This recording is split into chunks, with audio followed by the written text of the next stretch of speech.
We're just here today to talk about LGBTIQA plus diversity and inclusion and have a look at what allyship looks like in the workplace and how you folks can maybe best support some of the young LGBTIQA plus people in your life. So my name is Steph. I use they, them pronouns. I'm a queer and non-binary person. And I've been working for Freedom Centre for about close to 3 years now. I am a community development officer and I also am on the health promotion team at WAC. And so WAC is our lead agency organisation, and they, I'm sure lots of you have probably heard of it before, but WAC was formerly the WA AIDS Council. So I also do some sexual health promotion stuff as well. And just my background is in psychology and sexology. So that's sort of where I'm coming from with a lot of this presenting and information. So before we go any further, I would also just like to recognise or acknowledge the land that we're coming to you from today. So I'm presenting on Whadjuk Noongar country, and I would just like to acknowledge the first and true custodians of the land and pay respect to elders past, present and emerging. We recognise the immutable strength and resilience of our Australia's First Nations people, and sovereignty has never been ceded, as we know. So Australia always was and always will be Aboriginal land. And yeah, I'd just like to acknowledge that I'm very grateful to live and work on these lands. I've moved over here from Ngunnawal country, or from Canberra. So yeah, just really grateful, and don't take it lightly that First Nations people's influence and beautiful contributions in this space in particular as well, and just recognising the unique experiences of some First Nations people who are also queer or LGBTIQA+. Just really briefly, I won't take long on this, but as I mentioned, our lead agency is WAC, or the WA AIDS Council. So we've been working in this, across WA for close to 40 years to support people living with HIV. Primarily is where our origins started. So we do a bunch of other services as well, again around harm prevention, minimisation, and working with different vulnerable populations, in particular sexual health. So if you have any questions or want any information about that stuff more broadly, there's a ton of stuff that we do. Our whole team, or half our team at the moment, is currently down at Dunsborough for leavers, giving out thousands and thousands of free condoms every day. So yeah, heaps of stuff if you want any kind of info about broader stuff. Just to really briefly, I guess, focus on Freedom Centre here. So Freedom Centre is, we've been going for about 30 years, and it's a peer-led youth drop-in service primarily. So we support young people in the LGBTIQA plus community who are aged 12 to 25. We're based here in Leederville, in the city, but we are a statewide program. So we do have our drop-in sessions online once a month as well. And across the state, we have free counselling as well with lived experience counsellors. And we do community development as well. So I can come out to events. A lot of you might have already seen my face around at different things, running stalls and out in the community and running workshops. So if you need any support related to that, let me know. Yeah, that's just a little bit about what we do. Just really briefly, please take care of yourself. Sometimes talking about LGBTIQA plus issues can impact us all differently. We all have different connections with community. So yeah, we're not going into anything super duper heavy today, but we will touch on mental health and suicidality. So just take care of yourself. You all work in this space anyway, and with some really vulnerable folks. So I probably don't need to remind you all about EAP and taking care of yourself, but please do. This isn't super interactive either, and we're not all face-to-face, but these are just the group guidelines that we usually bring to a group. Please just be aware, and as we've mentioned, we are recording this session, so please be mindful of that this could be shared outside of this group, or that what you say or anything that you comment might still be existing there. So yeah, just with that, Please keep your language respectful, and also confidentiality, as you know, is really important. So just don't be outing anyone or telling any stories that aren't your own, that aren't anonymized. Yeah, so just looking out for one another. All right, let's actually crack in. Oh, my very last slide before we crack in is just to recognize that we're very, very lucky to be here and to be talking so openly about these topics. It's not possible everywhere, and it's not without a really negative and quite traumatizing history for queer people that's gotten us to this place today. So I do just like to recognize the queer folks who've really paved the way for the work that we do today and the legalization of our existence. They really have laid the groundwork for the knowledge that we have and that I can present to you today. And yeah, we just don't take lightly how fortunate we are to be able to be having these discussions so openly. Alrighty, so we've only got just under an hour to be having this chat. So we're going to touch on LGBT 101. So that's just basically breaking down the acronym and like, what are we actually talking about today? I'm going to just give you a couple of glimpses into LGBTIQA plus experiences, basically just touching on mental health and young people, some statistics, and then allyship and inclusion is going to be the big focus. I'm going to touch on supporting trans and gender diverse people specifically, because that does seem to be a big question that we get a lot of. But yeah, hopefully there'll be some time for you to ask questions or dig down into some things that you really want to learn more about. So let's crack on. I'm still just monitoring the chat as well, but again, please, yeah, jump in if you have questions and things like that. But otherwise, I'll just keep talking at the screen. Alrighty. So just really briefly, before we even get into what is LGBTIQA plus, or what do we mean when we talk about queer or LGBTIQA plus communities, I'd just like to remind everyone that LGBTIQA plus people are a very diverse group of people. We are not a monolith. We have hugely variable experiences within our own community, and everyone's experiences are also overlapped and influenced by the other parts and facets of their identity. So I just like to use this image as one example of how everyone has a multifaceted identity, and this can grant them relatively more or less privilege in this sort of, I guess, Western capitalist patriarchal post-colonial society that we're in. So yeah, look, a big message from today is going to be about not making assumptions. So please just remember going forward that we can't assume that all LGBTIQA plus folks have the same or similar experiences.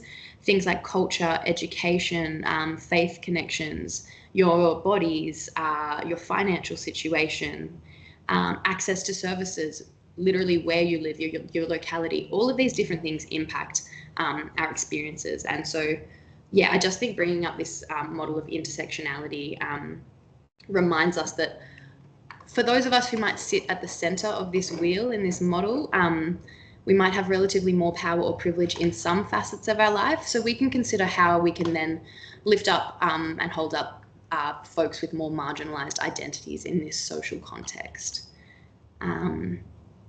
Yeah, that's all I'll say on that. Just please remember to just, yeah, hold that, that social context that we're living in here. So who are we actually talking about when we talk about LGBTIQA plus communities? What acronym is correct? Is there a correct acronym? You know, are queer and LGBT interchangeable terms? What's the history of that term queer? Does anyone have anything that they'd like to jump in with about, you look at some of these terms, any questions, anything, any of them that you like or don't like? Jump in the chat if you want to jump on.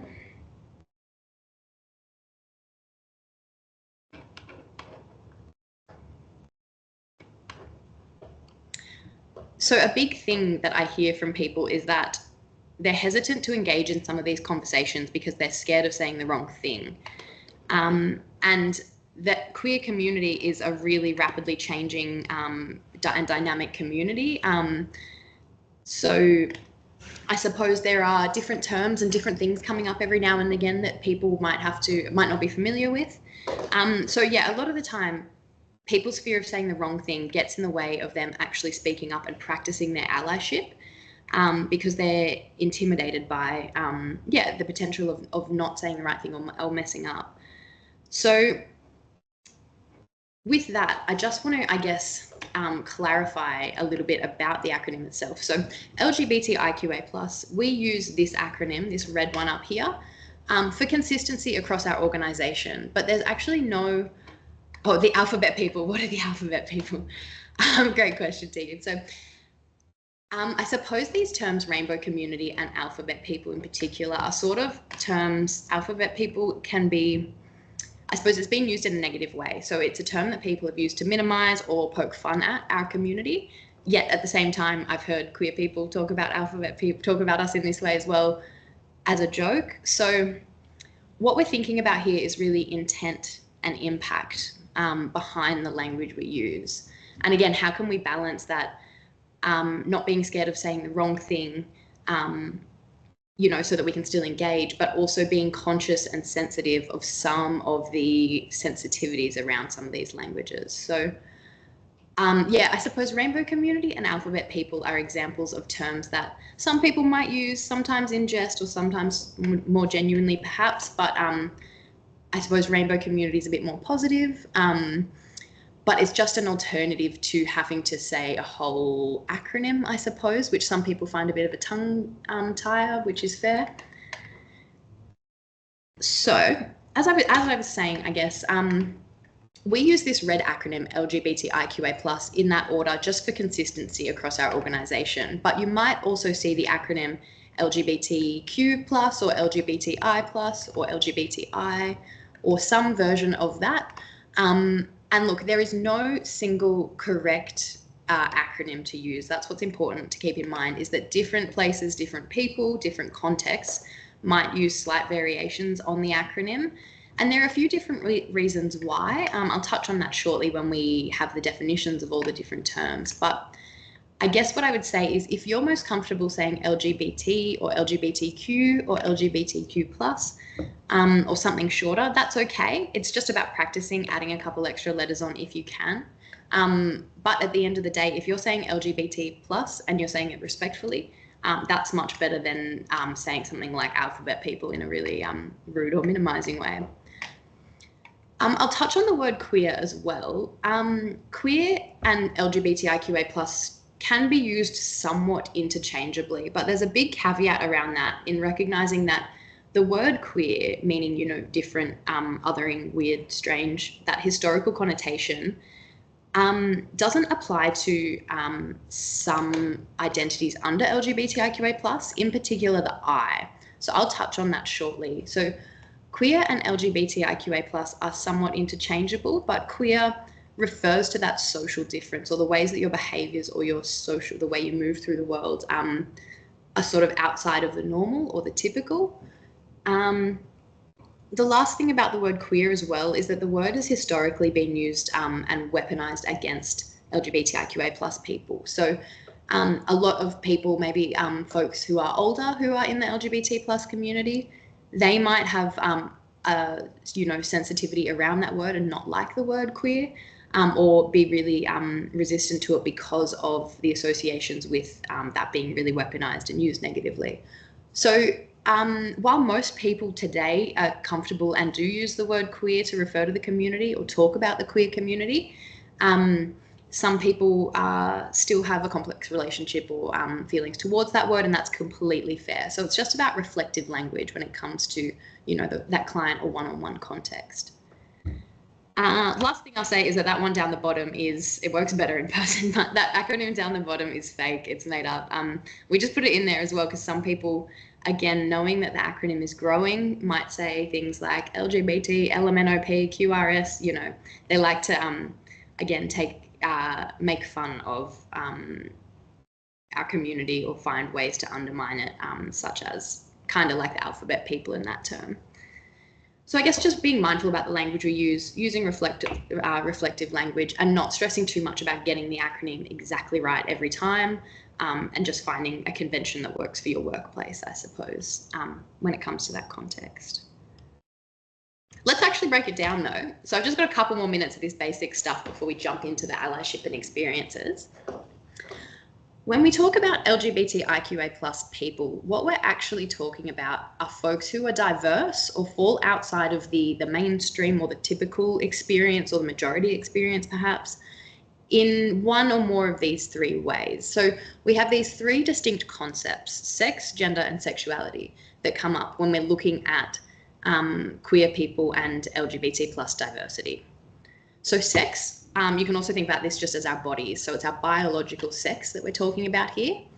And these are the characteristics that align our body with being typically male or female, or perhaps having an innate variation in these characteristics, also known as intersex. So when we talk about our sex or our biological sex or our bodies, we're not just talking about whether we have a penis or a vulva and vagina. We're talking about a range of different parts of our body, including our chromosomes, so down to our genetics, our hormones, our genitals, both internal and external, and even our secondary sex characteristics, like those that come up during puberty. So that's our bodies. Gender is not the same as sex. So this is a big thing that people conflate, but in the ways that we look at queer communities and sex and gender diversity, we can see how gender is a social and a cognitive process. So our gender might be related to how we see our bodies or how we live in our bodies, but ultimately gender is about how you see yourself. Again, that cognitive process as well, and the ways that we project this through our thoughts, our behavior, and our expression. So gender is about how we move through the world, the social roles that we play. Gender, what it means to be a particular gender has changed, or expectations for genders have changed over time. And it's about how you want other people to see you and respond to you and treat you as well. So it's not just about, again, whether you have a penis or a vulva and vagina. Gender is a social and a cognitive kind of construct that is separate from just how we experience our physical bodies. And then lastly, we have sexuality. So sexuality is about who and what we're attracted to. So what arouses us, what we desire, and we might be including romantic or emotional connection and attraction when we talk about sexuality or orientations, as well as just desire or arousal. So that's important to remember. So another way to think about this, that some people, so as I've said, sex is about our bodies, gender is more about sort of our brains, and then sexuality is sort of about our behaviors or who we have relationships with. And I have heard it sort of described in a way of like, our gender is who we go to bed as, our sexuality is who we go to bed with, and our sex is what we go to bed with, or the tools that we go to bed with, I suppose. So there's a few different ways to think about it, but that's really how we distinguish these topics, or these three sort of experiences. And so just to sort of contextualize that, this is sort of a really brief model of what we would consider as the binary or heteronormativity. So what we learn in this society is that male-bodied people should all be men, or will be raised as men, and should be attracted to women, whereas female-bodied people should all be women and move through the world that way, and then should be attracted to men. We've spent a lot of time in the last, 50 years of gay rights and liberation breaking down, I think, this gender and sexuality kind of assumption. So we have in society come to accept that not all men should be attracted to women necessarily. They might be attracted to both men and women, or to just men, or to no one. So yeah, we have really done a lot of work to break down that gender and sexuality binary. And I think what we're reckoning with today in society, with the movement, the sort of trans rights movement at the moment, is breaking down this sex and gender relationship here. So, removing that assumption that all male-bodied people should be men and all female-bodied people should be women. Because in reality, what we don't really learn, or what we're sort of just catching up our understanding with, is, again, including and recognizing the existence of intersex people, or people with natural or innate variations in their sex characteristics. People who are perhaps outside of the binary, so people who aren't strictly a man or a woman, or people who are perhaps a woman, a trans woman, or a trans man. So assigned one sex, and then their gender is different from the sex that was assigned to them. And then in sexuality, we don't just have, heterosexual attraction. We also have multiple gender attraction, such as bisexuality or pansexuality, and we have no attraction or little to no attraction for some people. So that would be the asexual spectrum. So we're just recognizing again that there's a heap of more varied experiences and different terms that people might use to describe this. So basically, this is just some of those terms. This is definitely not an exhaustive list, but some of the terms that we might be familiar with from the acronym, or when we see the plus on the acronym, the plus is sort of referring to other terms that we don't fit in the acronym for the sake of it not getting too long. So yeah, this is just those broken down as examples where I guess the top might be in line with those binary expectations. So that might be the majority of people. But then we have other folks who are, or we have some other identities or words and language that people might use to describe their experience. One really quick note is just that trans people don't owe it to you to announce their transness every single time. So if you ask a trans person their gender, they don't have to say trans woman or trans man or trans non-binary person. They could just be a man or a woman, and they don't owe it to you to tell you that they are trans necessarily, unless maybe it's relevant if you're a healthcare provider. So just the last note on this is that sex, gender, and sexuality are not linear. People experience them in really diverse ways and have different language that works for them, particularly for their language, the language around gender and sexuality, which they might use terms that resonate and really feel authentic and describe their sense of self.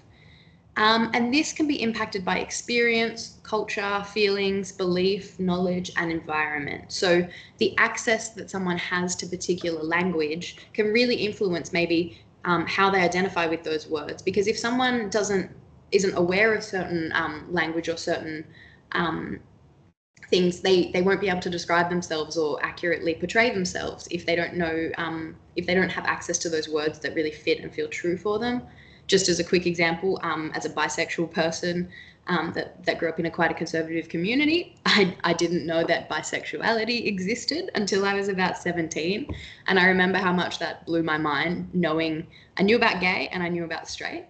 I had no language or no knowledge that there could be something outside of that it wasn't just one or the other. And it personally was just a mind-blowing experience when I was like, you can be both, like you can like both, or like it's not just one or the other. So yeah, having access and learning that language is real. And I think there's a lot to be said for young people and their access to the internet today, or their communities and online spaces, and how many young people today are prepared to identify or do identify as diverse in their gender or sexuality compared with previous generations.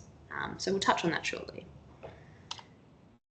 And just to sort of, I guess, sum that up, this is the acronym and some of the definitions. These definitions are very brief and could, as any queer person in the room might know, there's a lot of nuance that you could put onto a lot of these words. So these are just basic definitions. And if you want to know more about any of the terms, please go and Google them, or Google more expansive terms as well. So we've got lesbian, gay, and bisexual are all sexuality terms. Trans, intersex, and trans or transgender is obviously referring to people's gender. So those folks whose gender is not aligned with the sex that they were raised as or assigned to them. Intersex, as I've mentioned, is those folks with an innate difference in sex characteristics. And as I've said, not all intersex folks are queer or identify as LGBT+, because that word queer, again, is referring to that social difference, or those ways in which people sort of defy or lie outside of the social norm. Whereas, intersex folks, this is a physical thing that just might be between them and their doctor and is really no one's business. Unless perhaps you're, the intimate partner of their doctor. Intersex folks still face huge health disparities and differences in the ways that they experience healthcare settings, and in particular, stopping surgery on intersex infants is a really, really big issue and something that we're moving towards. and something that is still happening here in Australia. So Amanda, hey Amanda, thanks. Can we please get a copy of the slides? I will absolutely email these out. I'll send them to Mel, and you guys can, yeah, absolutely get a copy of them at the end. So don't stress if I am flicking through them a bit quickly. So as I was saying, intersex people are not inherently queer or don't necessarily identify that way. And if you want to read more about that, please check out Intersex Human Rights Australia or Intersex Peer Support Australia. Queer, we've touched on the meaning of that word. It's a really nice umbrella term that a lot of people use, but we still just move with caution or sensitivity around it.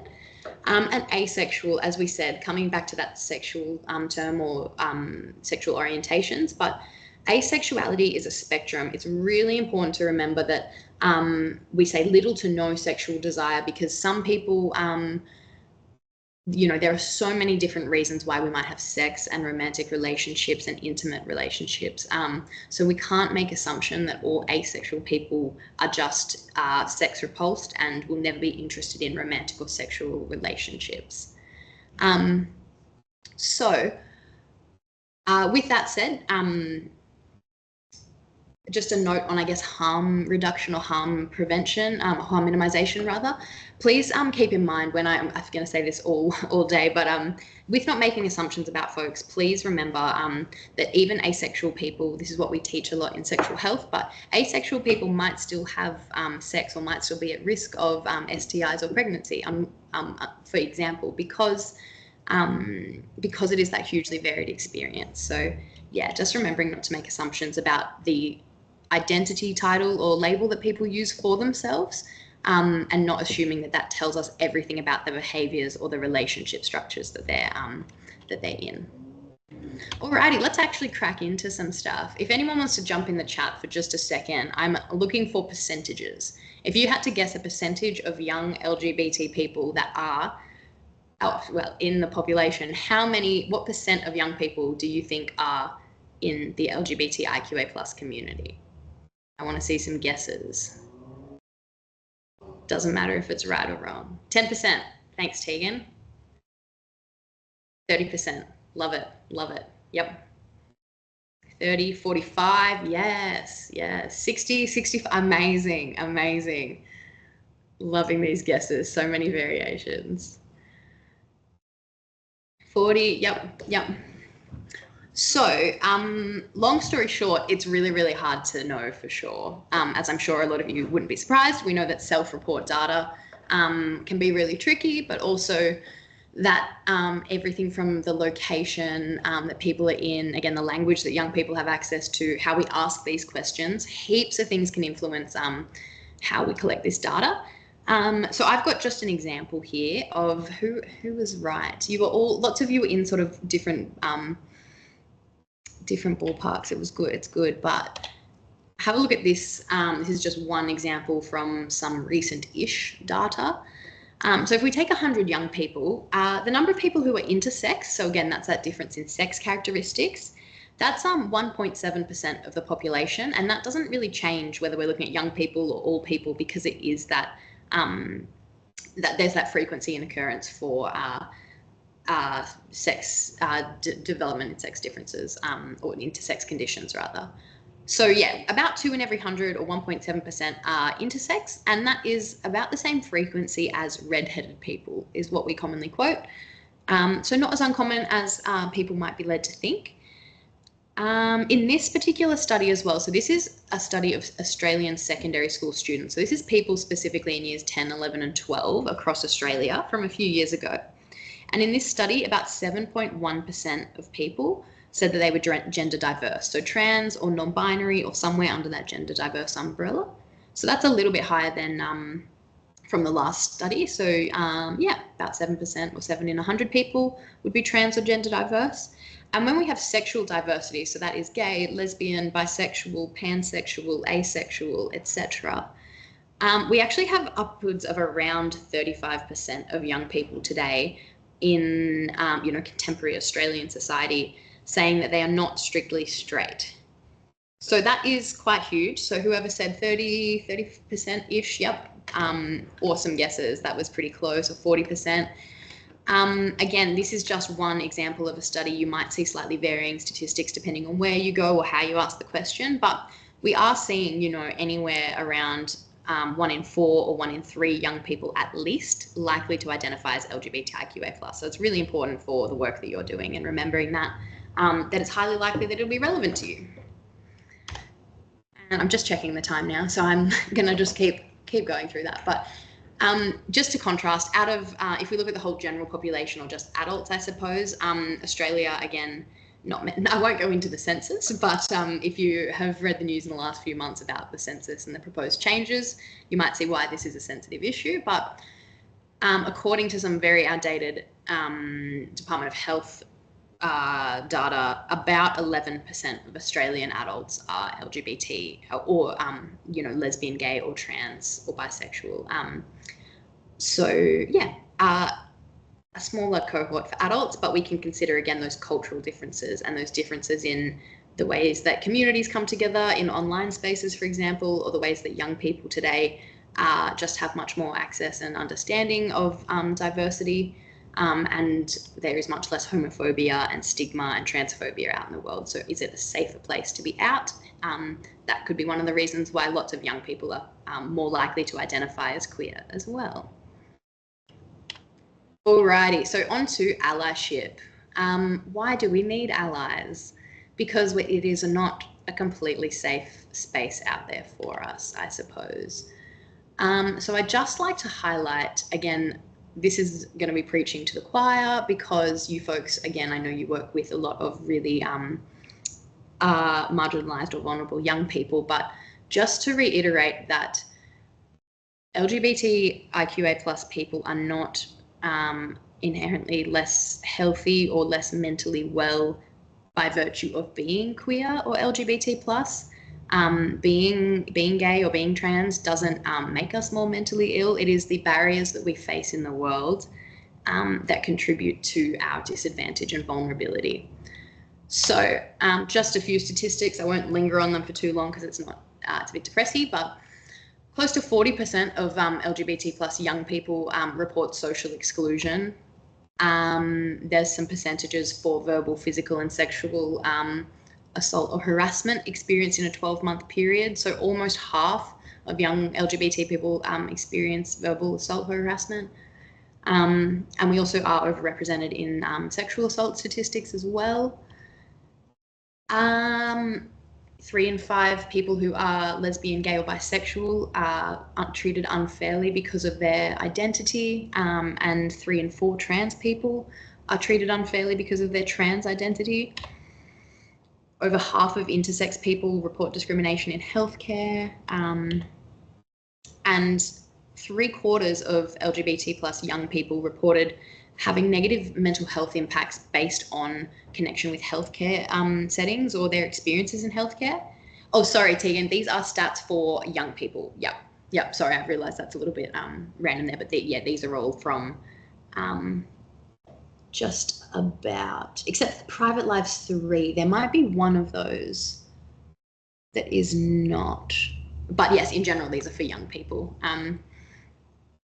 So yeah, so a lot of experiences, and I've put, these are sort of healthcare focused as well, some of them, but we can, I think, extrapolate that a little bit to other services more generally. Even though healthcare is a very sensitive sort of setting, we do hear similar experiences across various settings such as mental health or social and community services too.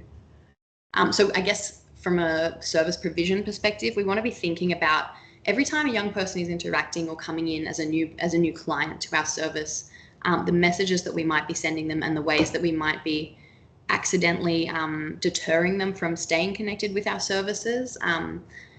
So yeah, just worth considering. And so, as I said, these experiences feed into our poor mental health outcomes. So LGBTIQA+ folks have higher rates of anxiety, depression, and suicidality. We're 2.5 times more likely in a given year to be diagnosed or treated for a mental health condition. We're 5 times more likely to have attempted suicide in our lifetime. And I think this is where, sorry, Tegan, just to your question about the stats for young people, I believe that these stats on this side come from the Private Lives 3 report. So that is not specific to young people. Sorry, I should have made that more clear. But I do have a reference list at the end as well if you want to do more reading. And then just when we look at the suicide rate for transgender people specifically, we see a 15 times higher suicide attempt rate than the general population. So just really, really staggering, and a good reminder. Freedom is, we're funded by the Mental Health Commission. So we are, although we're an early intervention social drop-in space primarily, we are funded for suicide prevention under our funding stream, and that's because we're not here to, spread some agenda of converting young people or spreading this agenda to convert them into trans and queer people. We're just here to support young queer people to become healthy and well queer adults. We're just here to help them transition into adulthood and navigate this in recognition of these really staggering statistics. So that's why we do what we do, and that's why I'm so grateful that you folks are here. These are just some experiences. So to start touching on sort of, I guess, the concrete things that we can do for allyship in the workplace, some things to be aware of, because really ignorance is a big thing that we hear people, young people talking to us about. They're just like, they feel like people have no idea, or adults around their life don't have as much of a, understanding of what they're going through in some ways. So just some things to be aware of when young people do come across your desk at work or in your personal life even. We're still, I know coming out is a really, I guess, well understood thing, I suppose, for most people familiar with LGBT issues. But coming out, it's really important to remember, doesn't just happen once. So coming out is a constant thing that we are navigating, particularly for people who, for example, if you're in a straight passing relationship, or if you're a trans person who passes as straight or wouldn't be, known or perceived to be trans. So coming out, or when to tell people, or, whether or not to tell people that we are not, cisgender or heterosexual, is a constant thing to be navigating, whether it's new schools, new workplaces, anywhere, new health services, new community services. Every queer person, guaranteed, is probably going to have that thought of like, what happens if they find out that I'm queer, or do I need to protect myself in some way, or will it be safe? So yeah, that's something that we're constantly, I guess, considering. Internalized shame and stigma, really, really big and important, particularly if people might have grown up in settings where they heard negative messages about the group that they belong to. So if people grew up hearing from their parents, for example, really negative things about gay or trans people, they might internalize some of those messages and then direct them in on ourselves. We also might hold standards over on ourselves as to how queer enough we should be, or what exactly a good bisexual person is, or a good lesbian is, for example, and hold standards around ourselves. And, for example, if we haven't had a same-sex experience, even though we are same-sex attracted, that can cause a lot of doubt, or you might feel pressured into having certain experiences to legitimize your queerness. And these are all things that people there are lots of ways to work through it. But just really important that can be really sensitive for some young people. So don't make assumptions, don't make assumptions about what people are going through, or how much, experience they might have, quote unquote, in community. Because we're not here to gatekeep, I suppose. So euphoria and dysphoria as well, those are just generally referring to trans and gender diverse experiences, but I put the term euphoria in there as well, because I just like to remind people that trans people in particular do also experience joy and love for themselves, and I don't think we highlight that enough. So gender dysphoria is that it's a diagnosable mental health condition in the DSM, and that's contentious in itself. But dysphoria is that experience of disconnect and distress over the disconnect between your sex and gender. So feeling like you're not in the right body.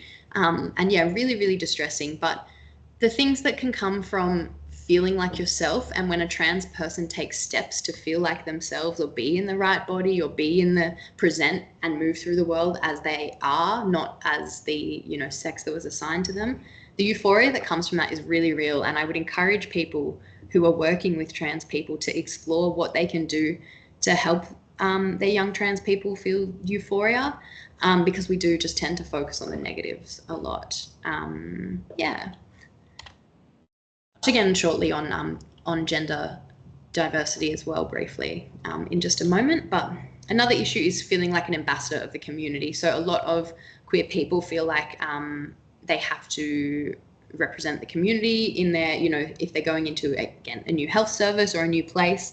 Often they act as the educator. So a doctor or someone might not have a lot of awareness or experience with trans people, for example, and might ask them to explain themselves. And queer people don't owe that to you all of the time. You know, Google exists. So it's really important as an ally or in the professional settings to consider when you're just demanding knowledge to satisfy your own curiosity versus when it's actually really relevant.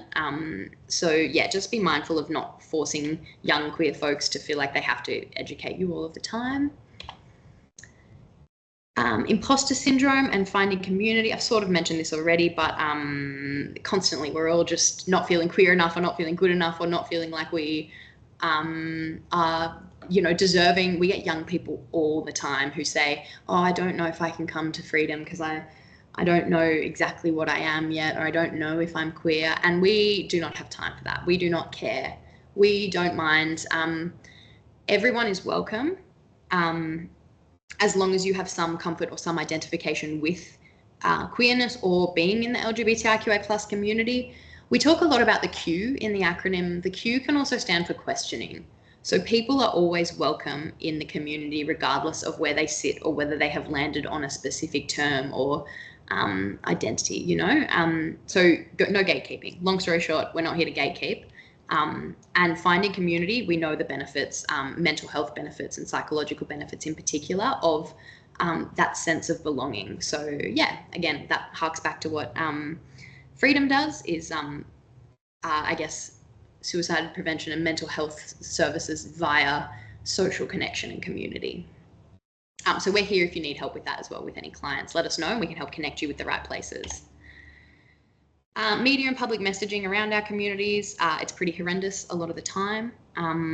Probably don't need to touch on that too much, but if anyone's read any, been on any socials at any point, you might have seen that there are some really negative messages and misinformation out there. So just considering, again, in the professional context, where we're getting our information from, and in particular, if our maybe our values don't align exactly with you know, maybe everything that I'm saying today, or we have different experiences and different perspectives and beliefs, we can absolutely have different perspectives and beliefs and understandings, and still be respectful of one another. So yeah, just being aware that yeah, I suppose some people might be really exposed to some really negative messaging and things like that. And when things happen at an international scale, for example, or when there is news going around of maybe changes in law, or maybe anti-LGBT movements which have been gaining traction in certain parts of Australia lately,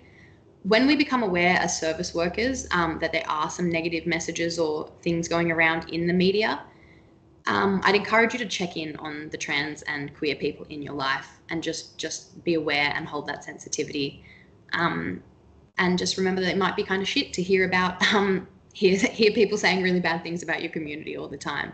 And we should all just log off and not engage, but that's not always the easiest. Lastly, I'll just mention, I guess, lateral violence and intersectional issues within the LGBTIQA plus community. I think it's really important to mention that queer people are far from perfect as well, despite the expectations a lot of people have for us. We can be our own worst enemy at times. I won't go into too many specific details, but there's an abundance of ways in which we hold these standards over ourselves, and we can be, you know, intentionally or unintentionally exclusive of each other.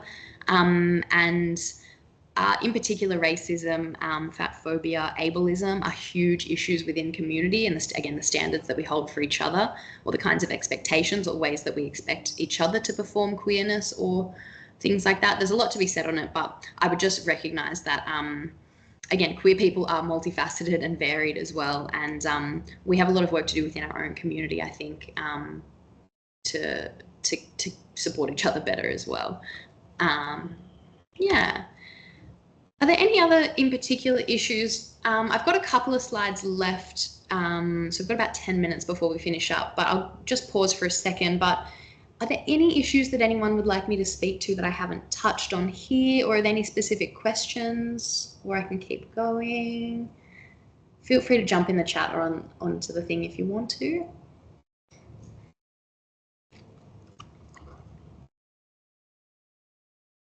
Alrighty, I'll plow on. So, apologies if this doubles up on knowledge and things that we've all heard before, but person-centered care really is one of the key, I guess, approaches to take when we're doing this work with queer people in the community. So person-centered care looks holistically at the person, not just their presenting problem, and it helps identify what's best for the patient. Thanks, Mel. So it's, sorry, this is really clinical language. I've taken this from our sexual health slides. So we apply this to, working with people living with HIV and with other vulnerable folks. But person-centered care is really recognizing that, again, there's multifaceted things that influence our health-seeking behaviors and decision-making.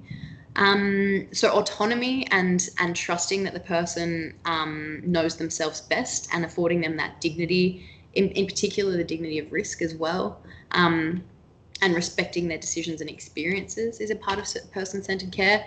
And yeah, as I said, the patient as the expert in their own lives and health, really, really relevant for queer people, because there is a tendency in particular with young queer people, I think, to undermine them or say, oh, well, they're too young, how could they know themselves yet? Or like, what if it changes down the line? And yeah, I think that's a really potentially damaging kind of standard to hold over young people, is that firstly, changing would not be acceptable or not a good thing, and that people aren't allowed to, change and evolve who they are over time. So in practice, build a relationship with your young queer person that's grounded in, again, them knowing themselves and you trusting them to know themselves and support them through that. How can you advocate for them, I suppose? Consider the social determinants of health. So again, those are the different parts of our environment that enable us or prevent us to be, I guess, healthy, quote unquote. I hate the word, healthy or functioning.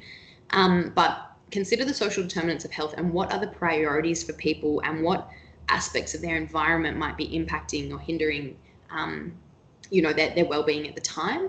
And not treating all issues as specifically queer related all the time. So there's a concept called trans broken arm syndrome, where a person could be presenting to emergency with just a broken arm, but because they're transgender, a lot of the focus and a lot of the curiosity from healthcare practitioners might be about that person's transness, or how did them being trans lead to them getting a broken arm, or things like that, when really they just need a cast and an x-ray and to be on their way. So consider whether every problem or every issue is going to be related to a young person's queerness, or what are the front of mind issues for them at the time. Responding to their individual needs rather than making assumptions. I've said that so many times. And inclusive healthcare prioritises the needs of the patient and meets them at where they're at. So again, probably not new to you guys, but I just want to take 2 minutes to touch on gender diversity and things like that as well, because I think it's really applicable. If anyone has to tap out, I'll probably go about a couple minutes over, just because my time management is never amazing. But I'll touch on this really briefly, and then I'll just wrap up with a slide or two and a short survey. But again, if anyone has to tap out at 1 o'clock on the dot, I totally understand. I've just got a question here from Tegan. At our local school, we have young people who are identifying as cats. Does this come under LGBTQI+? Thanks for that question, Tegan. Look, specifically, no. We would say that when we're talking about LGBTIQA+ identities, we're talking about human identities. There might be some terms under those sort of non-binary genders that have different meanings and things like that, but no. The identifying as cat, it's a really tricky one. I might come back to that at the end if that's okay. I'll keep answering it, but I'll answer it once we get through this gender diversity section, if that's okay. Alrighty, and then we can come back to that.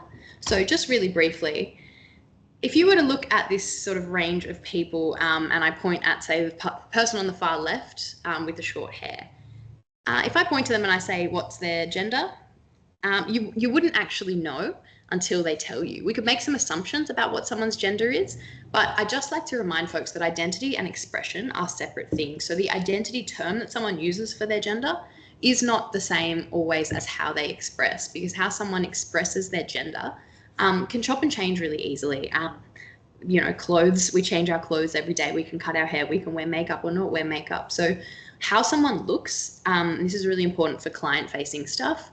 How someone looks isn't going to tell you everything about their gender. So again, just not making assumptions. So these are just some examples here of, someone offering their pronouns or, being a man but still wearing a skirt. Again, I will send these slides out. I'll just skip over them really briefly, and I'll give you, I'll send these slides to you if you're interested to read more. But there are just some support tips for if someone is trans or gender diverse. Help moderate their expectations if they are seeking out gender transition or services for gender affirming care. There's a lot of wait lists and a lot of waiting, especially if they're teenagers and not able to access certain services yet and things like that. So please just be led by them and help moderate or mediate the, the language and the relationships around them. If you can be a safe person for them, ask them what they might need help with and check in about how they want to navigate changes in their body or telling other people, coming out to other people about their trans identities. Alrighty, this is just one other example to touch on pronouns as well. The importance of using people's correct pronouns. Here are, this is just one trans person's example that they've come up with of 10 things that you're actually saying when you ignore someone's pronouns. So if someone's ever come to you and said, hey, I use, he, him, or I use they, them pronouns, or I use she and they pronouns, if we don't use those correct pronouns or we don't practice or at least try to be using those correct pronouns, these are just some examples of the message that you're sort of, if reading between the lines, what you're really saying to them, which I think can just be really impactful. So for example, number 2, I'd rather hurt you repeatedly than change the way I speak about you. I think that's really meaningful, I would prefer it if you stopped being honest with me is worth considering. So if someone has gone to the trouble and the vulnerability to open up to you and say, hey, I actually prefer to be referred to in this way, what message are you sending them if we can't respect that? So just on that, this is what it looks like on the bottom left there, how people display their pronouns. I'm sure you're familiar and have seen this. Thank you all so much for those who are having to tap out as well. Just a really brief note, if you want to Google what neopronouns are, feel free to, but I don't have time to go into it today. But some people do use multiple pronouns such as he and they, or maybe she/they, or they/z, or maybe all pronouns. Some people are comfortable with any and all pronouns, but generally people use pronouns to align with their gender identity and the presentation that they are comfortable with for their gender identity. So normalizing this helps to make language more inclusive. It removes assumptions based on appearance and presentation. And it's really important to use the correct name and pronouns when that person isn't in the room. I think this is really, really key because it's you know, it's maybe feels more important when they're in face-to-face with us that we don't mess up and use their wrong pronouns. But one of the most dysphoric inducing things I can say as a non-binary person is not knowing when you leave the room whether people are still actually respecting your identity as a trans or non-binary person. So yeah, it's not good enough just to use someone's correct pronouns to their face. You've got to do it all the time as well, or practice and work at it. If you're cis, offering your own pronouns can signal to trans and non-binary folks that they're in a safe space or a space where they will be respected. So pronouns are not just for trans people. Pronouns are just about everyone uses them. And so if you're prepared or able as a cis person, again, in your service, if you're able to introduce yourselves and say, hi, I'm Mary and I use she, her pronouns. By speaking up and doing that first and initiating that, you're signaling that it's okay for other people in the room to share their pronouns. And if they are diverse, they will be respected, hopefully. And so again, we can model inclusive pronoun use, but no one should ever be pressured to. So I'm not a fan of any policies at workplaces that say you must put your pronouns in your signature or anything like that, because trans or gender non-conforming people might have reasons such as safety concerns to not share their correct pronouns. And cis people might have reserved feelings towards it. So people who people are still transphobic and people do have some negative feelings or hesitations around this, and we don't want to force them into having to do something like share their pronouns, because that can lead to a lot of resentment and probably not get them on board. Alrighty, I'm going to wrap up now. This is just some tips on using pronouns and if you make a mistake and things like that. So if you want to come back to reading that in a second. Look, these are just my tips as well to sort of sum up all of the things that I've just said, really. So self-determination, trusting people to know themselves best. Confidentiality, super important with young people as well, because we don't know where other people are out. So for example, at Freedom Centre, when we ask for people's emergency contacts, we also ask them for the name and pronouns that they want us to use for their emergency contacts, because they might not be out at home. So if we have to call their parent, you know, for a food allergy or something like that, but their parent doesn't actually know where they are or exactly the nature of our youth service, we're not going to call them and say, hey, it's us from the gay youth service, we've got your kid here, because that could really put them in danger. So just respect that confidentiality. Don't tolerate anti-LGBTQ+ behaviour. Know when and where to seek help from others. I've got a few services and things on my next slides, but reach out to us if you ever have any questions and I can point you in the right direction. I'm happy to share my email with you all as well and our details. We've touched on person-centered and trauma-informed care. So just remembering that everyone has very different experiences and we can't make assumptions, and we have to be led by the young person, celebrate their euphoria, please, less trauma narratives, use the correct pronouns in front of the person. And lastly, just consider how your own experiences have shaped you, and please work on challenging your own biases. If anything's uncomfortable, that's a chance for us to sort of reflect, look internally, and develop our own understanding or learn something new, because discomfort really does come from, or discomfort and fear can come from a lack of knowing or a lack of knowledge. So yeah, thank you all so much. Sorry to take a couple of extra minutes. Classic me, I get too excited and I just want to put too much content in.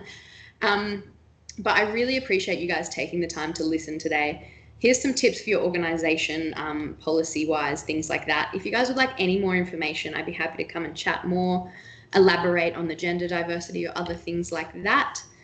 And again, I'll send these out. Oh, thank you so much for the kind words as well. I really appreciate that. Some different resources here. I'll send you these PDFs so you can go on and keep reading and things like that. Thank you so much for bearing with me. I'm going to leave it on this slide here, and if anyone has a second to just scan this, I will send a link to this survey with the slides too. So if you can't do it right now, you can do it later. But if anyone has a minute to just fill in this really brief survey, we report all our data back to the Mental Health Commission to tell them that we are doing what we can to help. Yeah, I will shut up now. Thank you so much. Over to you, Mel.